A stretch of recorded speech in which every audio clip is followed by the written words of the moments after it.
bersama dengan pramugara Mas Sempurna Masa dan juga penyanyi Zarul Umbrella tanpa Masya di sisinya, tercalon dalam Vokal duo kolaborasi terbaik. Vokal duo kolaborasi terbaik untuk Anugerah Industri Music ke-21. Harapan untuk pada malam ini.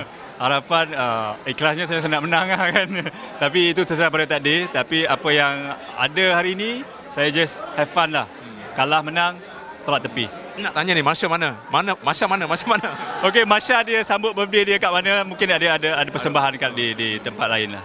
Hari ni hari birthday dia. Happy birthday tu Masya.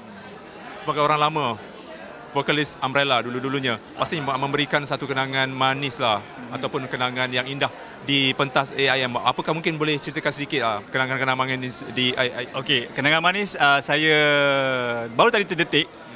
First time saya tercalon dekat AIM tahun 96 di Dewan Merdeka.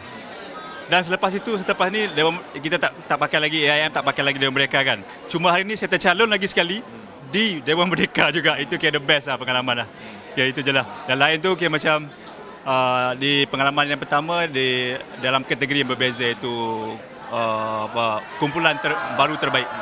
Kita ni dikatakan dua beradik ya, sebab ada beberapa orang follower yang mengatakan Budi dan juga Zarul Umbrella muka-muka nak sama dalam pakai cermin mata pun sama. So macam mana? Nampak sama ke tak? So AIM kita nak cerita lagi. Selepas ini mungkin ada perkembangan terkini yang nak dikongsikan. Perkembangan saya sedang mencari material terbaru untuk single saya solo terbaru, dan juga akan ada insya-Allah perancangan, ada perbincangan untuk bersama Umbrella juga. So sekarang saya concentrate, maybe tahun depan single terbaru akan muncul lah. So kepada peminat-peminat di luar sana, mungkin ada sesuatu yang ingin dikatakan.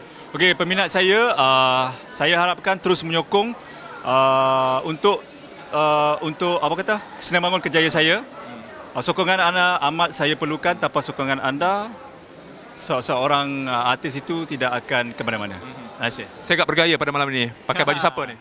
Ini baju tajaan daripada Diandra Kutua. Diandra Kutua. Okey, sekian dulu Temu Ramah bersama dengan Zarul Umbrella. Kita harapkan beliau menang pada malam ini. Hidup orang Kelantan. Okey, sekian dulu.